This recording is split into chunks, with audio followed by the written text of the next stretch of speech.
It is 4 o'clock. I will call to order this meeting. Please stand to sing our national anthem.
Please be seated.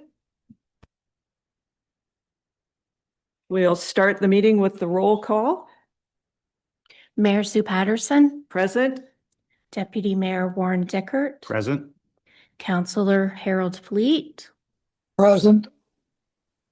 Councillor Dave Hawking, Present. Councillor Carol Hudson, Present. Councillor Brandon Cable, Present. Councillor Susan Sackle. Present. Thank you. All members are accounted for. The land acknowledgement.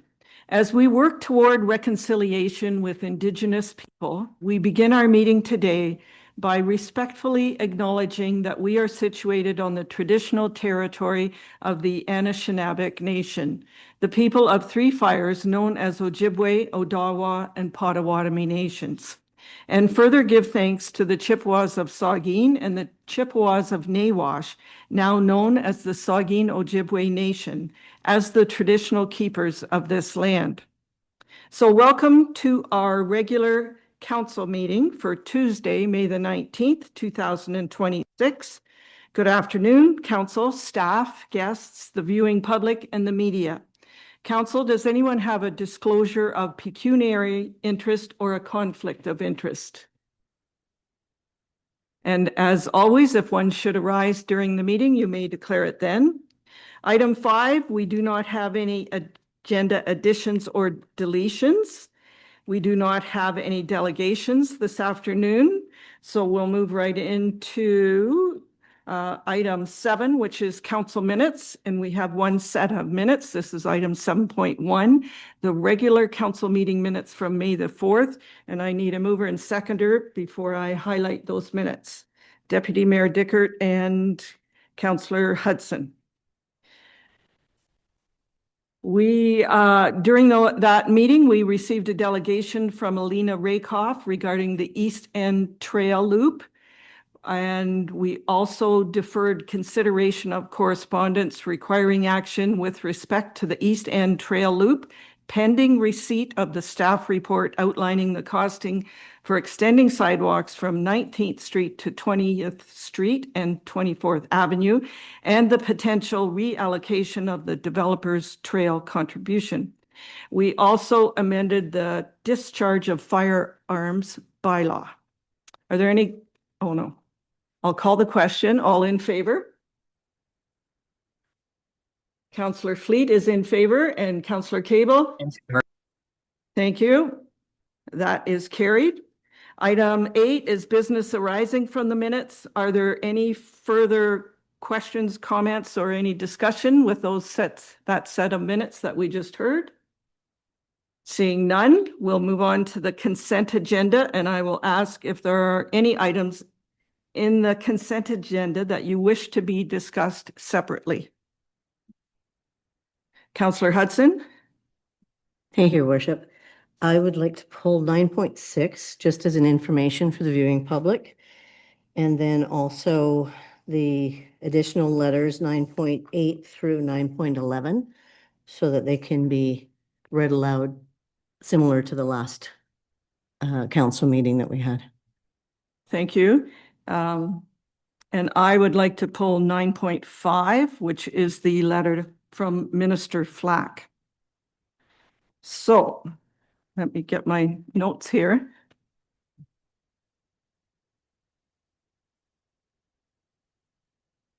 All right, so I need a mover and seconder for the consent agenda without 9.6, without 9.5, 9.6, and 9.8 through to 9.11. So I need a mover and seconder, Councillor Sackle and Deputy Mayor Dickert.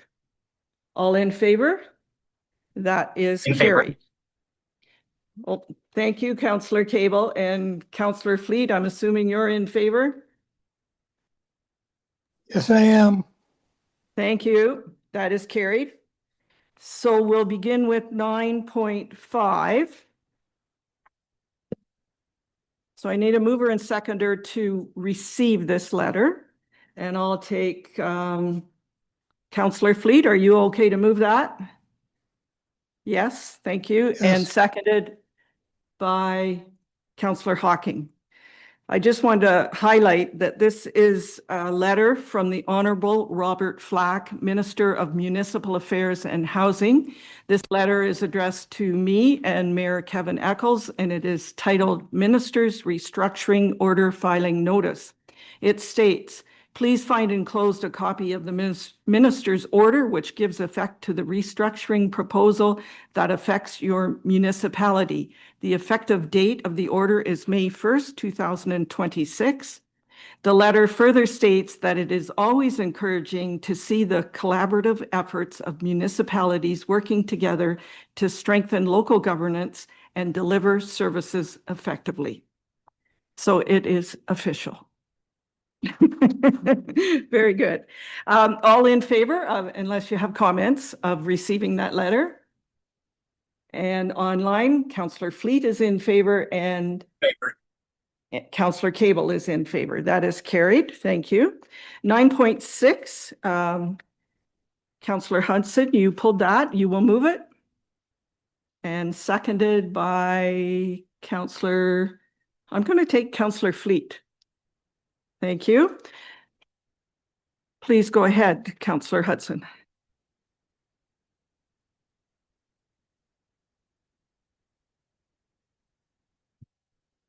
I just wanted to make sure that the viewing public had some sort of an idea what was happening with that property.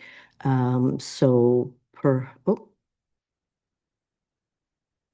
perhaps I can defer to Andrew with that one. Sure. Through your worship, this is the notice of decision for the approval for the old greenhouse that was on 7th Ave on the west side. They went through a zoning bylaw amendment, official plan amendment, and 2 severances to create 3 lots on that property, residential lots to allow 3 separate semis. As per the notice, they've been approved. Town staff provided comment to the county for their amendments, requesting that those properties, as we've previously noted, that those properties would be serviced by our infrastructure subject to an agreement, that we would continue to honor that subject to an update to the servicing agreement. Okay, that's good. Any questions or comments with that? I'll call the question. All in. Question, Your Worship. Oh, please go ahead, Councillor Cable. I have to turn my laptop. We'll be good from here on in. Andrew, hoping you can clarify. I think there was an article in the Post where, I don't know if it's Brockton Council has now declared that area as a hamlet, and it's going to be called Sutherland. Is that the same stretch of land? So essentially part of that road is going to be called the hamlet of Sutherland, and the other half of the road is the town of Hanover? Through you, your worship. In short, Councillor, yes, that's correct. Yeah.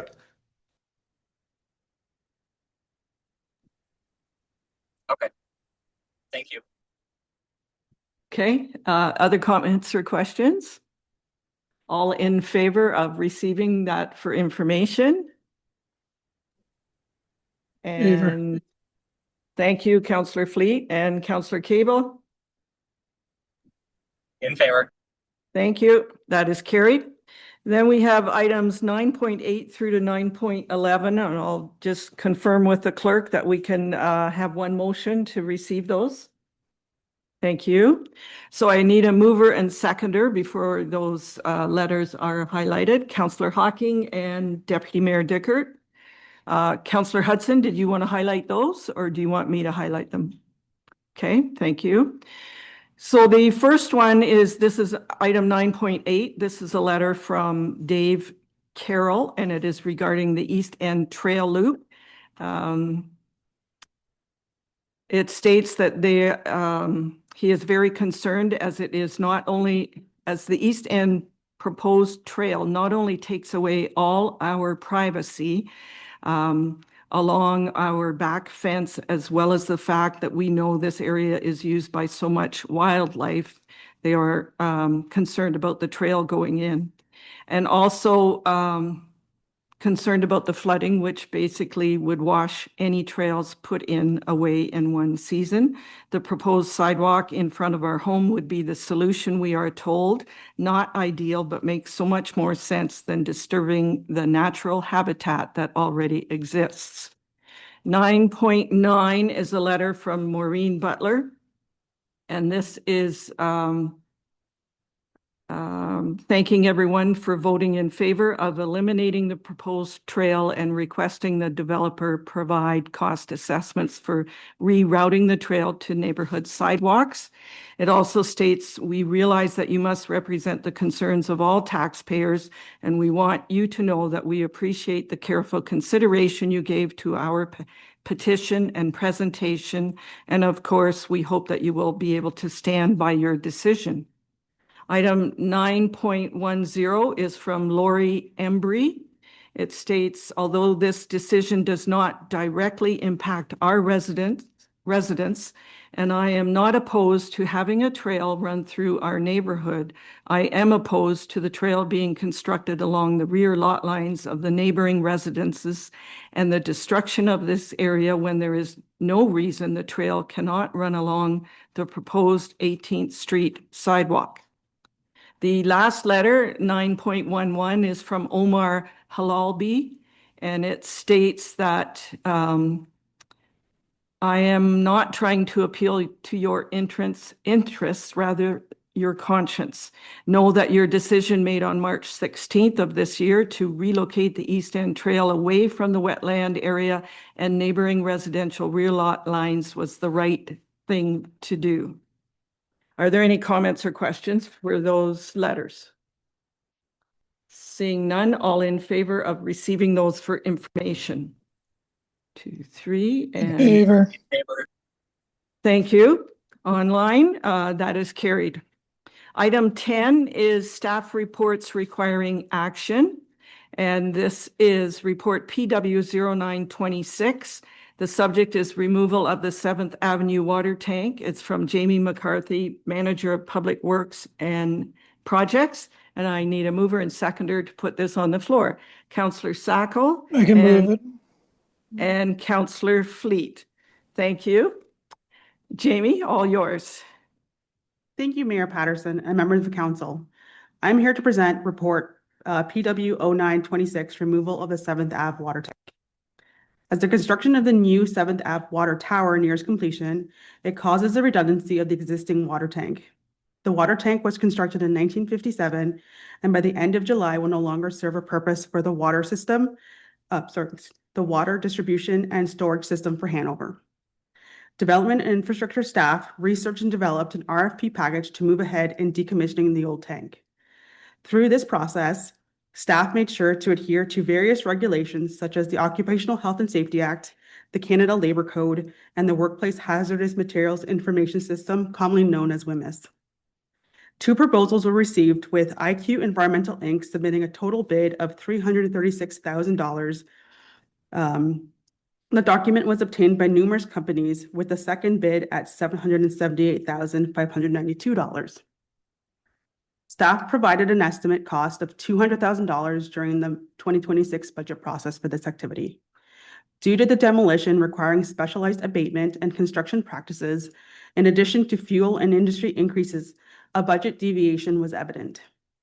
The new water tower has a $500,000 contingency, and the removal costs were to be borne from that allotment. Staff completed costing, and currently all contingency is remaining, with none expected to be required for the new tower. Therefore, staff are recommending that report PW 0926, removal of the 7th Avenue water tank, be received, and that the project be awarded to IQ Environmental Inc. for a total cost of $336,315 plus non-recoverable HST, and that a 7% contingency be allocated for a total of $23,542.05, inclusive of non-recoverable HST for a new water service, electrical, plumbing, and landscaping costs due to the water tank removal. And that the mayor and clerk be authorized to enter into a contract with IQ Environmental Inc. for the removal of the 7th Avenue water tank. Thank you. Thanks, Jamie. So comments, questions? Deputy Mayor Dickert. Thank you, Your Worship, and excuse me, thank you, Jamie, for the report. My questions regarding connecting the new water tower, the mains that run to the existing water tower now, I'm assuming they'll be abandoned. Will they be removed from that property? And is the cost to run those mains from that location to the new water tower, are they included in the price of the new water tower, the old water tower, and the road restoration and all of that? If you can just maybe expand on that a bit. Sure. Through you, Mayor Patterson, to Deputy Mayor Dickert. The costs for the new water mains for the new water tower are all within the main contract of that water tower. The water service that's required for the ambulance building as well as the physiotherapy, that is within that $23,000 of contingency that I'm also requesting so that they can maintain their water service. And that would leave the old water piping able to just be decommissioned and left in the ground. Does that help?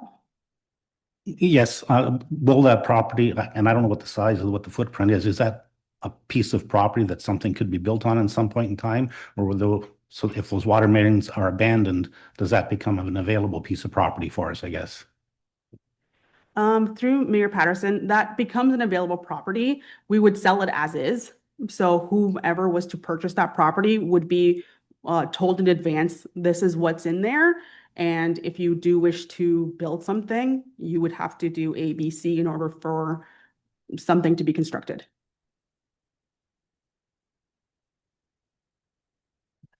Just to further add to that, certainly that property, once the existing water tower is decommissioned, has been identified as a potential property that we may wish to consider declaring surplus in the future, because really it won't have a direct need other than the Parks Workshop. So that'll be something that staff will consider and bring forth a future report to council. I'm going to go to Andrew and then to Councillor Cable online. Andrew? And through your worship, follow up what Jamie said, Deputy Mayor. We did an internal analysis if we thought it was worth the decommissioning, well, obviously decommissioning, but the removal of that pipe. And it was found that would have limited to no impact on the actual property value itself. So we decided to decommission and leave it in the ground. And we would notify anybody at time of sale if we were to do that. Okay, thank you. Councillor Cable? Thank you, Your Worship. Jamie, just to clarify, so when the water tower is removed, that site is going to become parking? Is that why there's a landscaping allocation to there? Is that what's happening? Dear Mayor Patterson, no, that was not going to be parking. It was just going to be reinstated back to like a grassy area.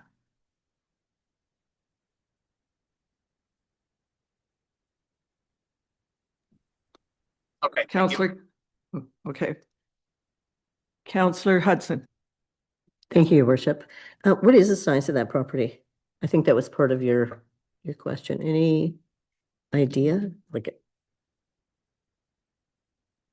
Through Mayor Patterson, did you mean just the specific area around the water tower or the entire property?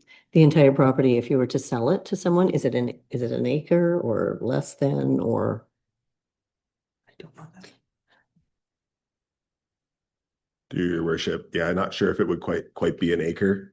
We can look it up. It's a little bit smaller than that, but it's definitely a valuable property for its size and its location.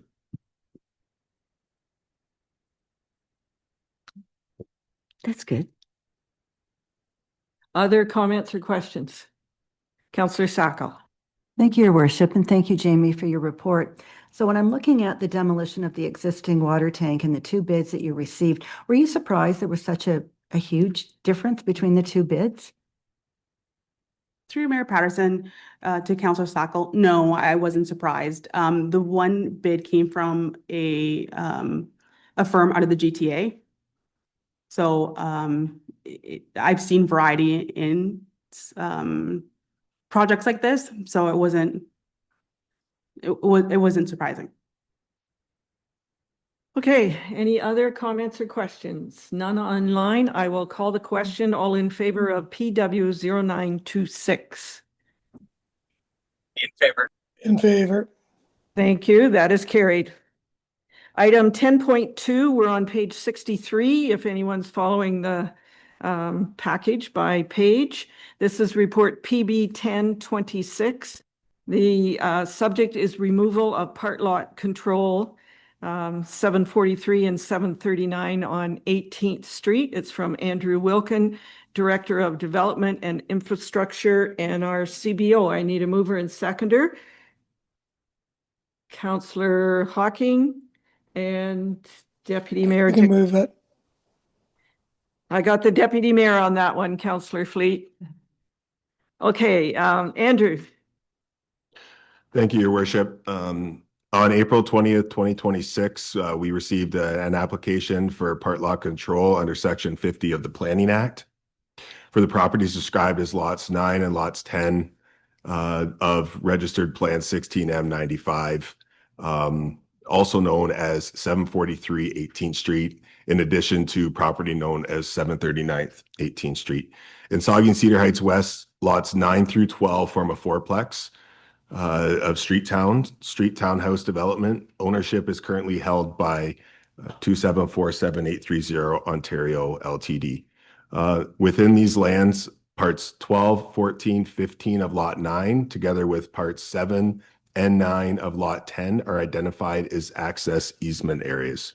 The purpose of these easements is simply to provide access to the rear yards for the interior or middle townhouse units, whereas lot 10 and lot 11 are provided with access to their respective rear yards through the subject lands. The reference plans is attached herein for your review. Unfortunately, Planning Advisory Committee did not have quorum at their latest meeting and was unable to provide comment on these. I did cover as information to anybody that was there that day. However, with no quorum, there could not be comments or a motion provided herein. These part lot controls are very similar applications to what we see all the time. Again, it's simply for neighboring properties to be allowed that access from the exterior instead of going through their property to get to their rear yards. There are no direct financial implications to this report. The link to the strategic plan is balanced growth. And the recommendation is that report PB 1026 part lot control 743 and 739 18th Street lots 9 and 10 be received, and that council pass bylaw 3398-26 authorizing the mayor and clerk to remove part lot control for the purposes of creating a right of way on the properties known as 743 and 739 18th Street. And I'll answer any questions if there are any. Thank you, Andrew. Are there any comments or questions? We have seen similar reports like this. Seeing none, I'll call the question. All in favor? In favor. In favor. Thank you. That is carried. Item 10.3, this is report PB 1126, It is part lot control for 719 and 715 18th Street. It's from Andrew Wilkin, our Director of Development and Infrastructure, and our CBO. I need a mover and seconder to put that on the floor. Councillor Sackle and Councillor Hudson. Did you want to say ditto on this, Andrew? But you can't. Thank you, Your Worship. Through you. On April the 20th, staff were in receipt of a part law control application per Section 50 of the Planning Act. These properties are municipally known as 719 18th Street and 715 18th Street. Lots 13 and 16 in this instance create a fourplex row townhouse, and ownership is currently held by Eric Hopkins Limited. As similar, these are simply access easements for access on the exterior side of the property for the middle units to gain rear yard access. Again, unfortunately, PAC was unable to meet in quorum, therefore there is no comment to share from that regard.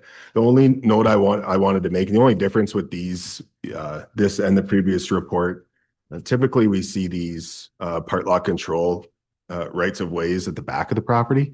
In the instance here, the EIS and the treat area doesn't allow for it to be all the way to the rear, which is why it's about midway up the property in this instance, as opposed to the back is where we typically see them.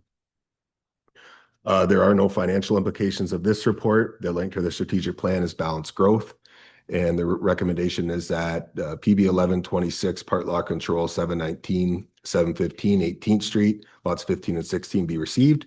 And that council passed bylaw 3399-26, authorizing the mayor and clerk to remove part law control for the purpose of creating a right-of-way on the properties known as 719 and 715 18th Street. And I'll answer any questions if there are any. Thank you. Discussion? And none online. All in favor of PB 1126? In favor. Thank you. That is carried. Item 10.4, this is report PB 1226.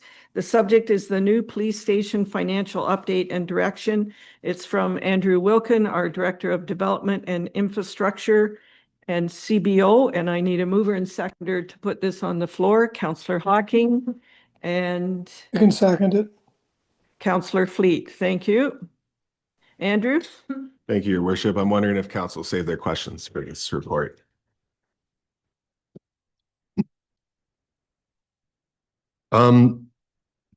In November of 2024, council approved the project charter for the new Hanover Police Station to be located at the former fire hall property. The project team has been meeting bi-weekly since the summer of 2025 for this project. Those meeting discussions have really discussed all aspects of the project, certainly pricing, timing, energy efficiency, the requirements for now and in future for the police station operationally, among other things. The project team, along with the architects, have been working with a third-party cost consultant, Ingersoll and Associates, Inc., to complete a project-specific Class B/C cost estimate for the anticipated construction. I put B/C, call it whatever letter you want. We're far enough along where this really is a fairly substantial estimate based on where we're at in terms of a design. We feel we've surpassed the 80% design for this project. Ingersoll and Associates provided the project team with an anticipated 2026-2027 construction estimate of $10,247,000 to construct the new police facility. This estimate does not include soft costs such as design work, building permit fees, and furniture equipment cash allowances, which would need to be carried separately. Within this, it also includes a construction contingency allowance of 10%. That number has varied from time to time on different projects for the town. I think the fire hall maybe had about a $500,000 contingency. Other projects have less. We've heard 7 tonight here on a smaller scale. And based on where we're at, that is for both a design contingency and a construction contingency. We are past 80% in the design. But as you work your way up to 100, there may be some changes that were to occur that could increase the cost. The design at present has a proposed square footage of 15,500 square feet with an additional accessory storage building on the property. It should be noted of the 15,500 square foot building, a portion is allocated to allow for internal exiting corridors and stairwells for egress from the theater, these council chambers, and the community hall. There's also an accessible public washroom on the east side of the police station to be included in the design. It's noted that these items are not areas that police require, or however, are a result of site realities and current adjacent building layouts. We have to maintain those spaces. These areas calculate to approximately 1,370 square feet of necessary construction costing absorbed in the capital project before you here today. Additionally, we were provided a breakout. The exterior secure storage building is about 300 square feet and has an estimated value of $176,000. Again, that is in the $10,247,000 figure in front of you. A staff report, PB 2624, the project charter, proposed a complete project budget, including all construction costs, consultant fees, land purchases, and other allowances of $8,590,000 to construct a new police station building. This was developed on the assumption that the new facility would be approximately 12,000 square feet in total area. The size at that time in 2024 was assumed through other local police facilities, either recently built, being started at that time, or currently under construction. However, through the detailed design with our own consultant and their expertise, as well as Hanover Police and their operational needs, it is understood that a larger facility is required to meet the needs of today and future years. The cost comparison below is to provide for expected project costing in Table A. I'm on page 85. As you can see here, there's a lot that goes into these project prices. Two things. As I mentioned, the 12,000 square feet certainly was an undershot by us when we brought the project charter forth. Nobody on the committee had built a police station, and we used our best guess and estimates based on talking to other municipalities, what they had. Unfortunately, some of those other municipalities that advised us on the square footage of their building were off on the square footage of their building as well. But nevertheless, the bulk of the increase is those construction costs. And at the bottom, where a cost per square footage comparison, you can see what we anticipated the cost per square foot would be in 2024 is the same as what the cost per square foot actually is for this building. Unfortunately, there's quite a few more square feet on this building than we assumed in 2024. The engineering administration, those are essentially fixed costs. We already have the contract with our prime consultant. There's some other miscellaneous consultant figures that are built in there, but that's a finalized cost as well as other. At the time, we weren't sure how we were going to address the owner-supplied furniture, if anything could be reused, things like that. We had that to be determined at the time in 2024. We have been able to fix a number to what we think that's worth, and that's for really desks, owner furniture, window coverings, those few things. Discussion within the team, the project team anticipates that the tender documents could be ready to go out for tender at the start of July. We should leave about a 4-week tendering period, which ultimately our tender close would be early August 2026. The few of us that have construction experience on the committee, I will go out and say myself, I do feel like this Class B and C estimate is conservative. It's a little high, I think. However, the third-party consultant we used has done a considerable takeoff on their own and breakdowns to get to this number. The financial implications of this chart and everything I've mentioned, I'm going to let Yelena present that for me. Thanks, Andrew. Through your worship, the funding strategy and the structure of the funding for the new build is what's presented in this report. Importantly, we don't have information on the actual cost. That will be dependent on the tender amount that comes in or the timing. So there's a lot of guesstimating here, but the purpose of this section is to provide you with an overview of how it'll be funded. So the first is in 2025, we incurred about $73,000 in costs that was funded through the levy. We anticipate using Infrastructure Ontario for a construction loan as the project is being constructed in 2026 and 2027. That when that's completed, that will be converted into a long-term debenture that is accounted for in our budget. And then the final costs that we are prepared for in 2028 include some minor closing costs, minor at $500,000. And we have reserve funding set aside for that. So essentially, this report outlines what the structure of the financing is, which is a construction loan as it's being built, converted to a long-term debenture, supported by Infrastructure Ontario.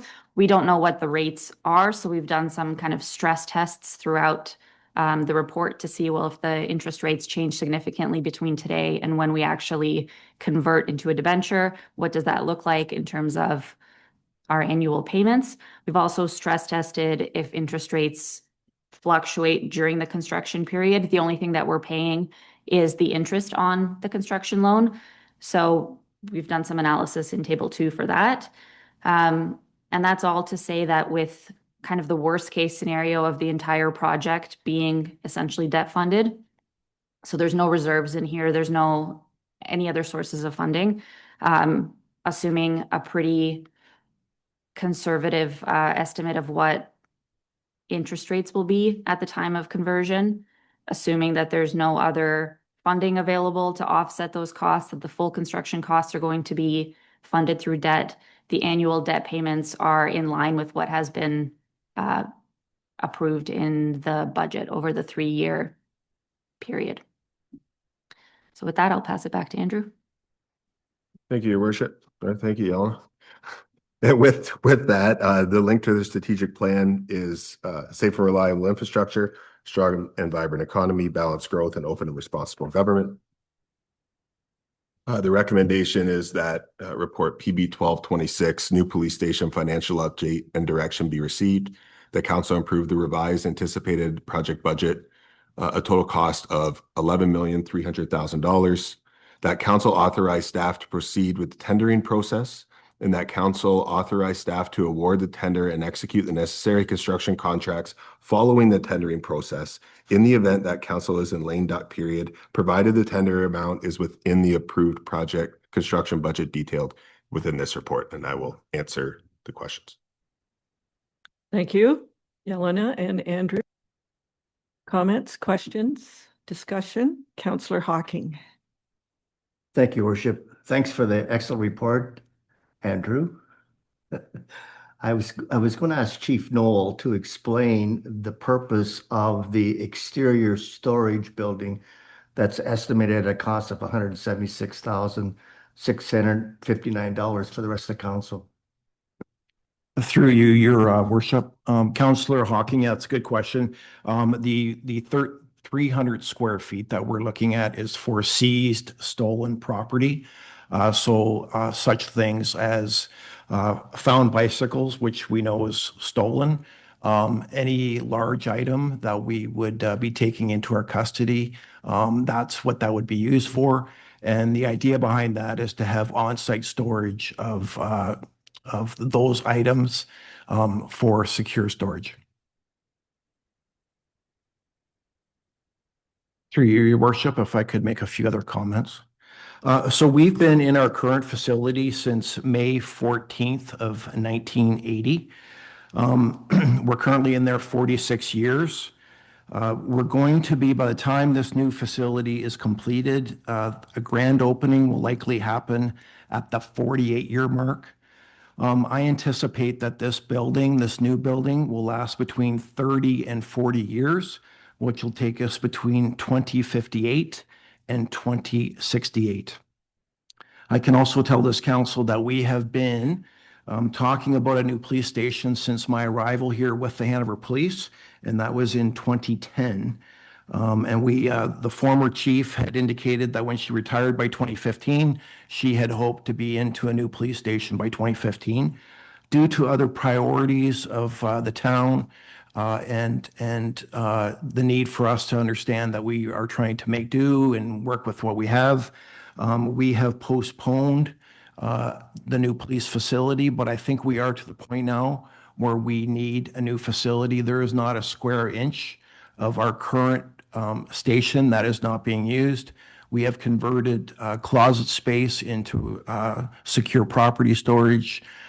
We've just really outgrown that building. But having said that, being in there 46 years, I think that building has served us well, but it is time that we move forward with this new build. Thank you. Before I go to Councillor Cable, I have a question, and I'll direct that to Yelena.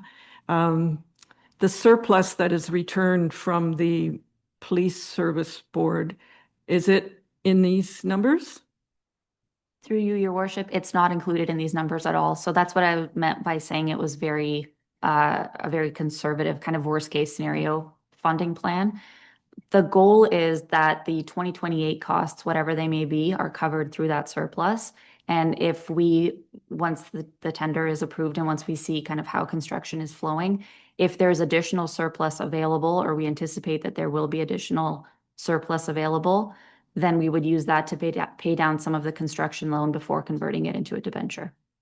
So that table 4 at the back of the report basically shows what we're at is essentially the worst case scenario of the full $10.7 million being funded through debt, and that's at $694,000 a year.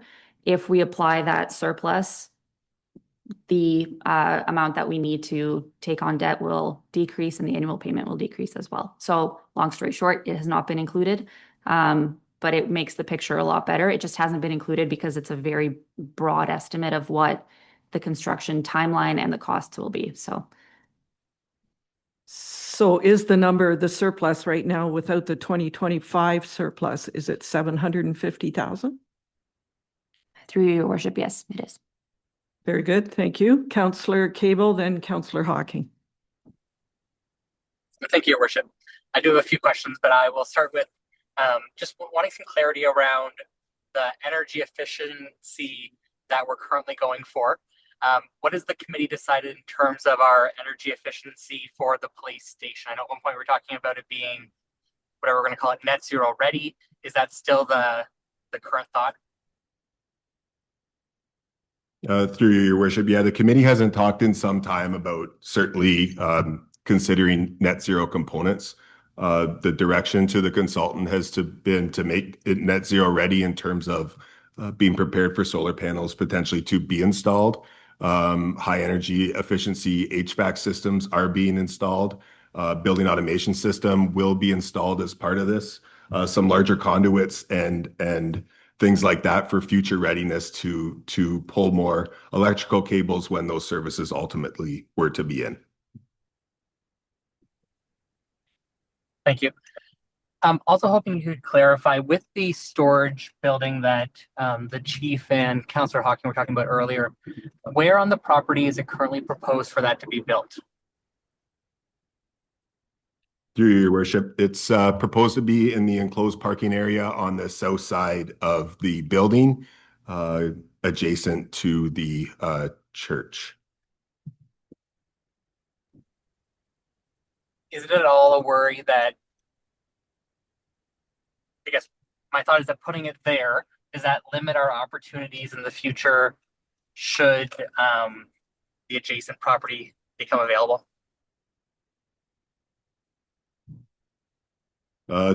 Through you, your worship. No, I don't think so. If an adjacent property were to become available, that's a large plot of land. It potentially could reduce the frontage for front of house for the police based on it being on 10th Ave.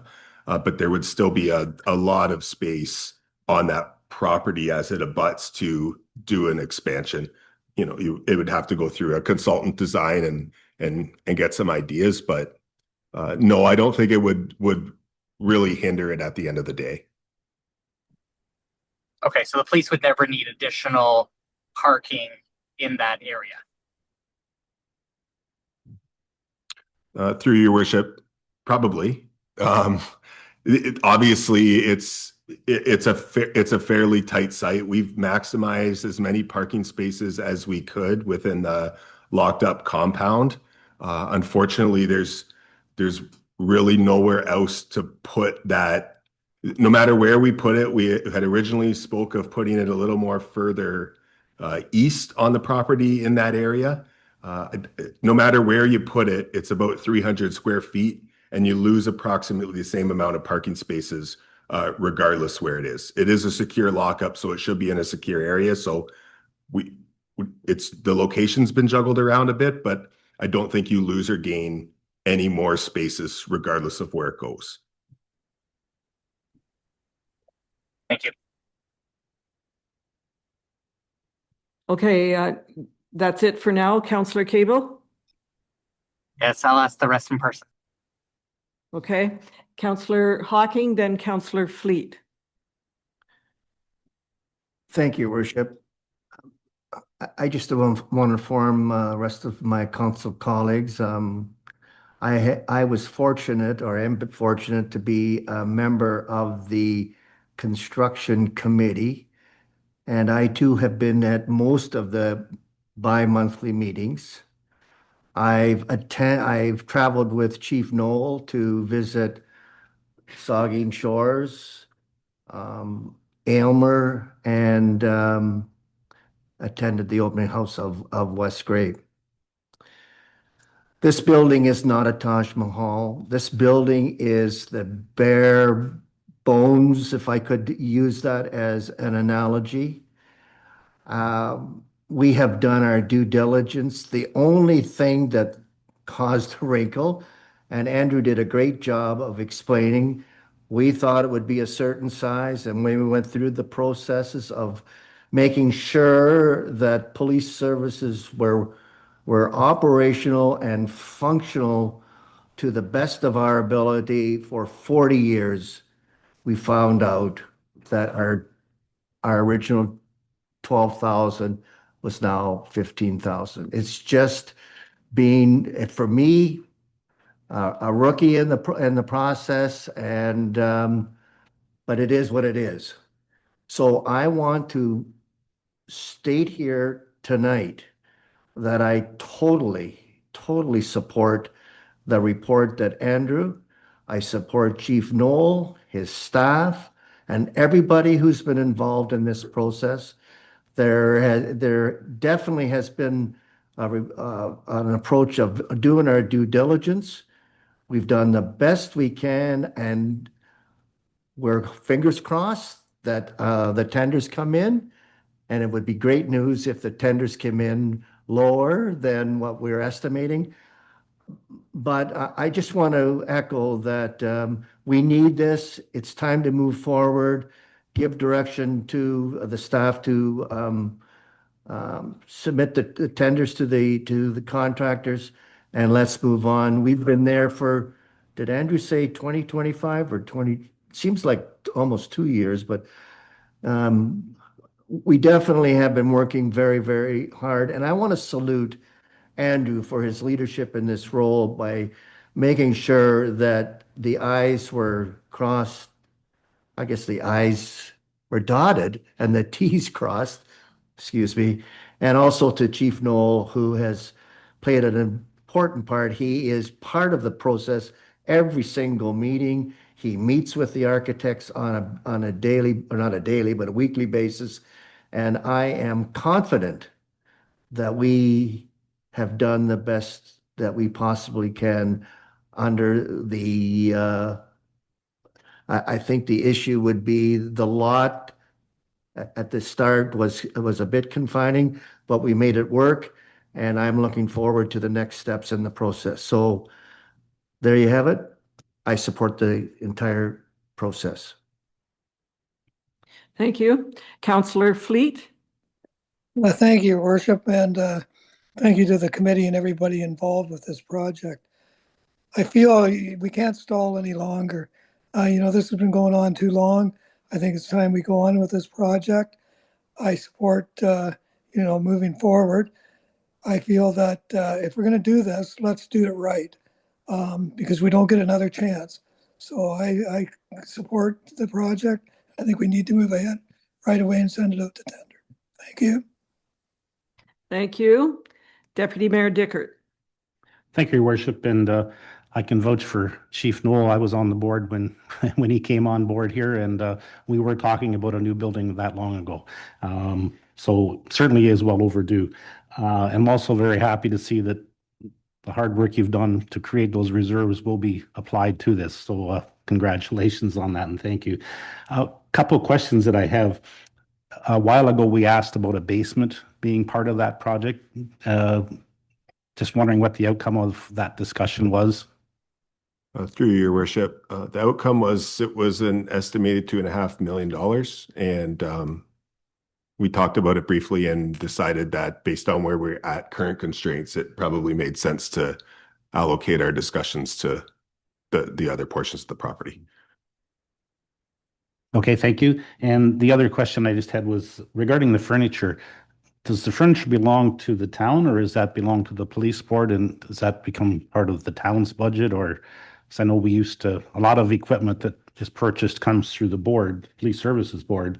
And I just wondered where the furniture falls in that. Through you, Your Worship, so it would be considered a property of the police service or the police services board. And we have talked about a couple of different scenarios where it gets built into the contract, or we purchase it outside of the contract. And I think right now we're leaning towards making a purchase outside of the contract. But it would be, I would guess, it would be considered an asset of the police services board, the furniture. Other comments or questions? Councillor Cable? Thank you, Your Worship.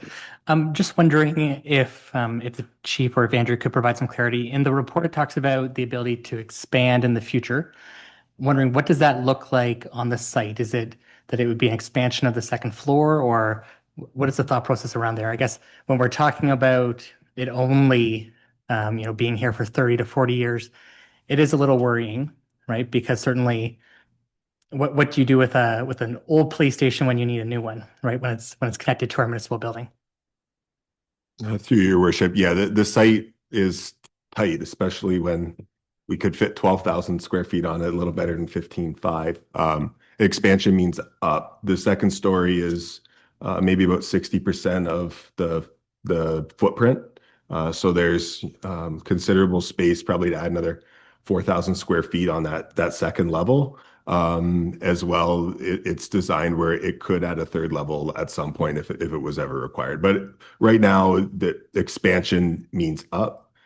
As neighboring properties potentially could come available strategically, maybe there's something it's to look at that time. But expansion means vertical for the sake of the report.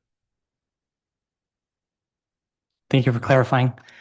Certainly, as I mentioned to staff, I think my concern is often that we look at each budget item and report in a silo, and we really don't consider how they come together in terms of the overall budget. And I think we know that in the past couple of years, we've had significant capital projects that were completed, and then also significant ones that are on the horizon. So certainly, I think the strain on the taxpayer needs to be considered as we look at what is the annual repayment amount.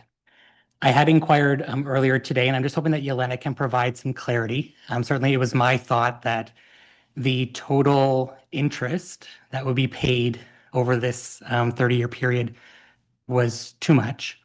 It's about the same cost as the building itself. So we're doing an $11.3 million building, and we're forecasting to spend over $10 million in interest in order to fund that.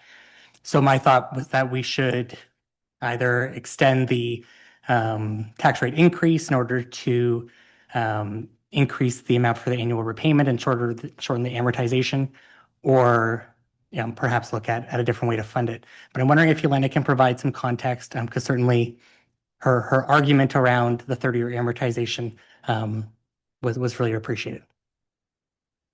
Yelena? Through you, Your Worship, thank you. So generally, when we take on debt for long-term construction projects or any long-term project, the term of the debt is intended to align as closely as possible with the length of whatever the asset useful life is.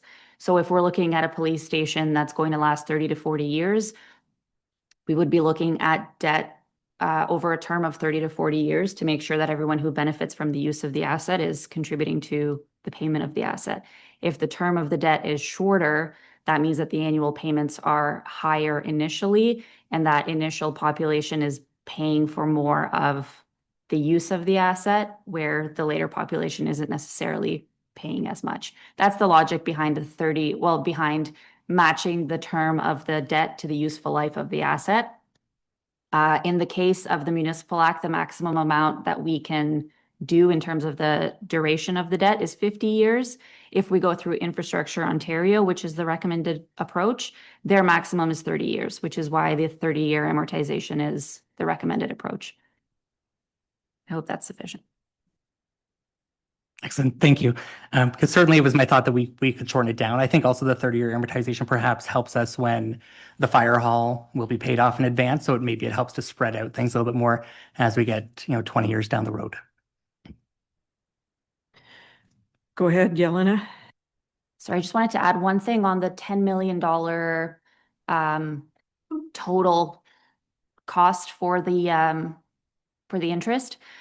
That's based on assuming that the full construction contract is covered through debt, and we already have reserves that we can allocate to that at the end of the construction season, assuming that the tenders come in lower than anticipated. All of these different factors will likely lower the total interest cost over the life of the project. So we're not, 10 million is, I think, the worst case scenario. And it's also assuming 5% interest at the time of borrowing. And I think that that is also very conservative. This was intended to kind of stress test the viability of the project as a whole, and not necessarily to provide a projection on what the actual interest costs would be. So I think that they will be lower than the 10 million. It's very hard to predict at this stage of the project, though. So I just wanted to flag that one piece. So we'll know more when the tenders come in, right? Okay. Councillor Hudson. Thank you, Your Worship. Yelena, do we have any idea what the additional levy would potentially be? We do. This is basically exactly what was budgeted for in the 3-year spread. So we've got another, I think it was 2.5% on the levy budgeted for this year. So we had 125,000 in year 1, 280 something thousand in year 2 and year 3. And if we follow that same projection, it'll fit within the budget of the project. The difference was that it was a 20-year amortization that was initially proposed, and now it's a 30-year amortization, but the annual payments are still within the budget. Anything further, Councillor Hudson? No, just a concern again for the community with levy costs, and in an additional report ongoing the police levy of what it is now. I think we need an arc. And then adding the additional onto that with the expectation of also adding some officers. It's just a little concerning. Thank you. Deputy Mayor Dickert. Thank you, Your Worship. And just, I'm thinking back of when we were financing the fire hall, and I believe, did we not set that up that there is no early payment available on that? It is a set term. Are we looking at a similar thing here, or would we keep this one open so that if some situation would happen, we would be able to pay off a piece of that? Yelena, and I'm going to ask everyone to speak directly into their mic while the rain is happening so everyone can hear us. Please go ahead, Yelena. Thank you. Through you, Your Worship. The way that Infrastructure Ontario works is you've got the construction loan, you're paying interest on that loan. And then when construction is substantially completed, the loan is closed, the term is fixed, and the rate is fixed and the amount is fixed. So there's no early payment option. So what I've done in this report is trying to balance basically the bulk of the construction occurring in 2026 and 2027 so that we're not paying for additional random costs in 2028. So we'd close it in 2027 once it's substantially completed, start the financing at that point, but we don't have to finance the full construction loan. We can pay off any amount of the construction loan prior to converting it into a debenture. So the strategy is to basically see what the costs are as they come in, look at what our reserve position is, look at what our investment portfolio looks like, and see at the time what the interest rates are and kind of model out how much makes sense to prepay and how much makes sense to convert into a debenture. So there are no open mortgages, I guess you'd say, available to go through Infrastructure Ontario. You'd have to go to a private lender if you wanted an option like that. Through Your Worship, exactly. Yeah. Oh, the rain's back. Any other comments or questions? Okay, I'm going to call the question. All in favor of PB 1226. This subject is the new police station financial update and direction. Carried. Favor. That's unanimous and carried. Thank you, everyone. Item 10.5 is report CL 0626. The subject is the fence bylaw amendment. It's from Vicki McDonald, our manager of legislative services and clerk. I need a mover and seconder to put this on the floor. Councillor Cable and Councillor Sack. All yours, Vicki. Okay, and I'm usually a softer talker, so I'll try to speak up. So this report is similar to the firearms bylaw in that we are reviewing our policies in conjunction with the order issued by the Minister of Municipal Affairs and Housing, transferring certain lands from the municipality of West Grey to the town of Hanover. So on March 18th, 2024, Council approved a new fence bylaw.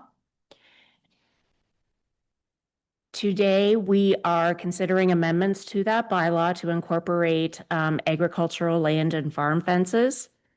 And an exemption for certain types of fences for the agricultural lands. Otherwise, the content of the bylaw remains unaltered. The financial implications, it is anticipated that there will be no significant financial implications associated with this report, and that any related administrative and enforcement costs can be accommodated within the existing budget.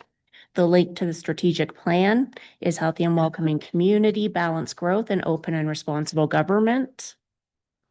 And the recommendation is that report CL 0626 fence bylaw amendment be received, and that council approve the adoption of bylaw 3400-26 to amend bylaw 3298-24 to regulate fences in the town of Hanover. And I'd be happy to answer any questions.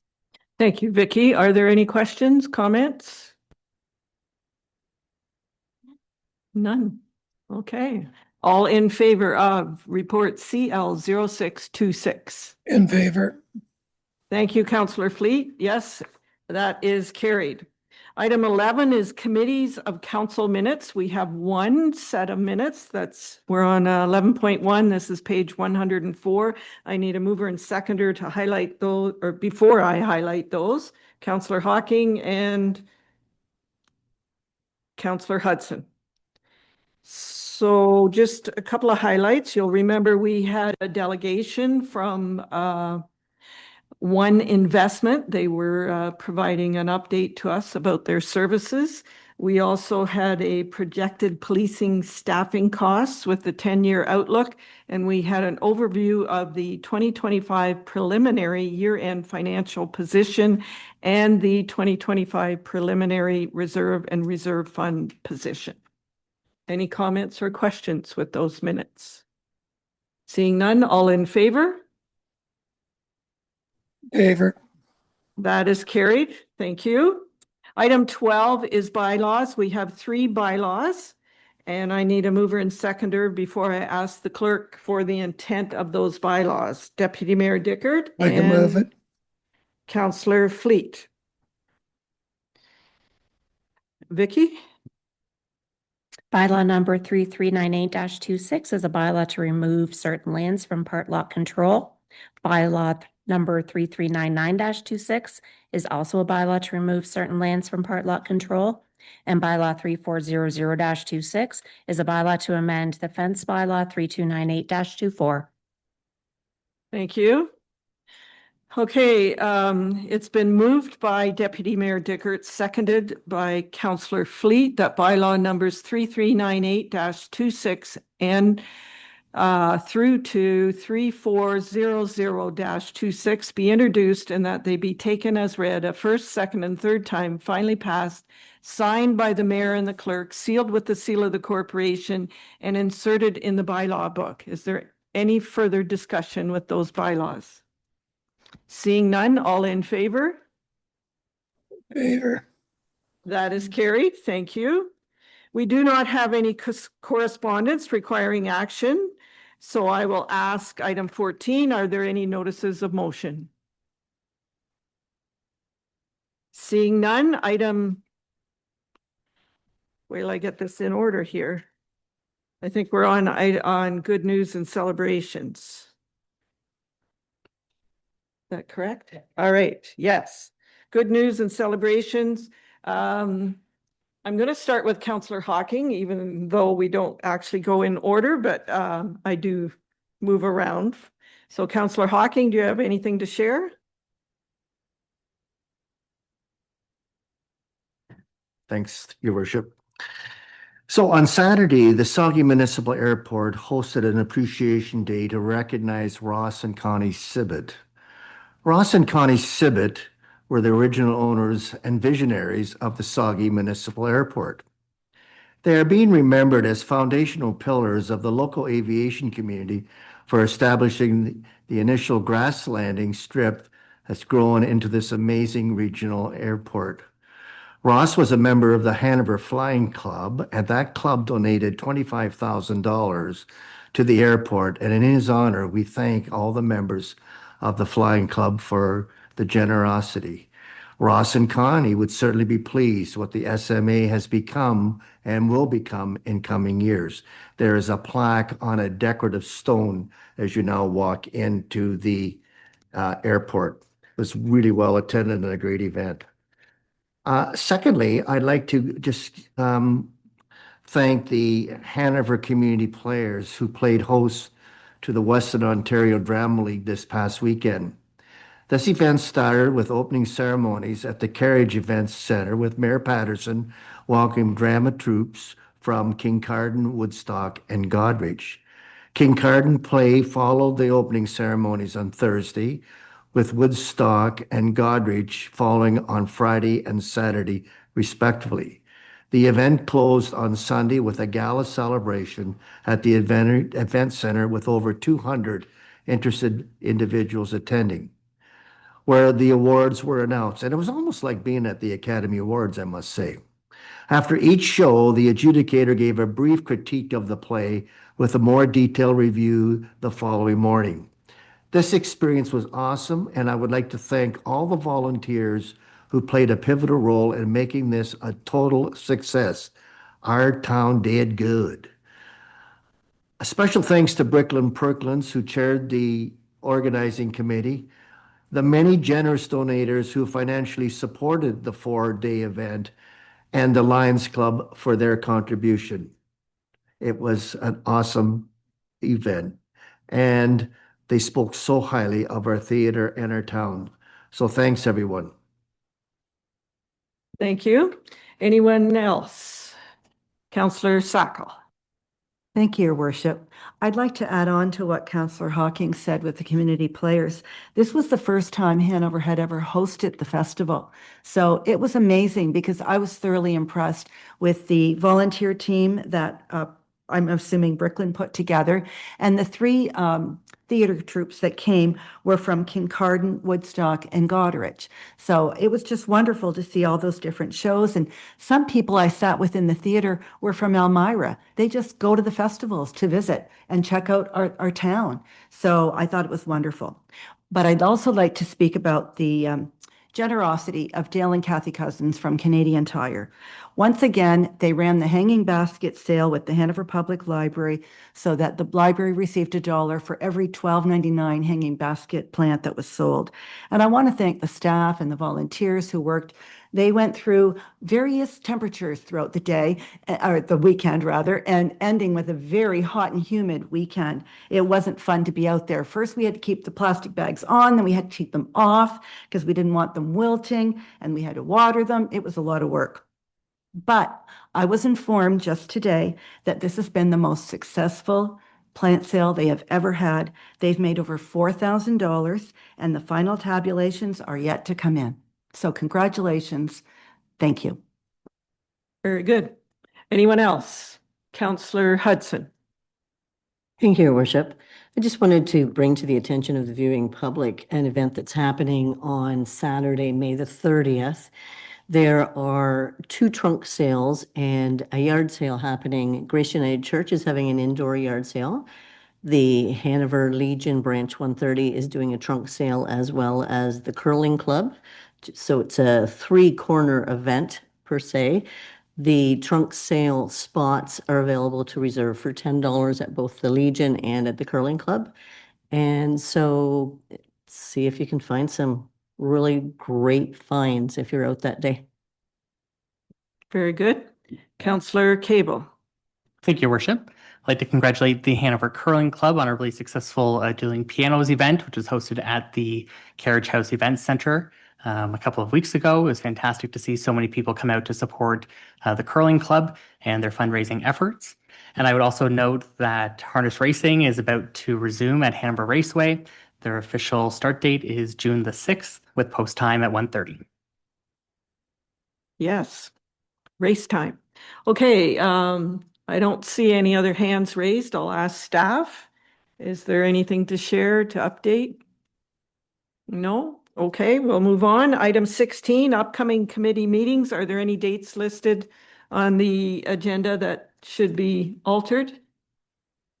Seeing none, we'll move on to item 19, which is important dates and announcements. The next regular council meeting is Monday, June the 1st at 4 p.m. And we have a finance committee meeting on Monday, June 22nd at 4 p.m. So that brings us to item 18, and we do have a closed meeting.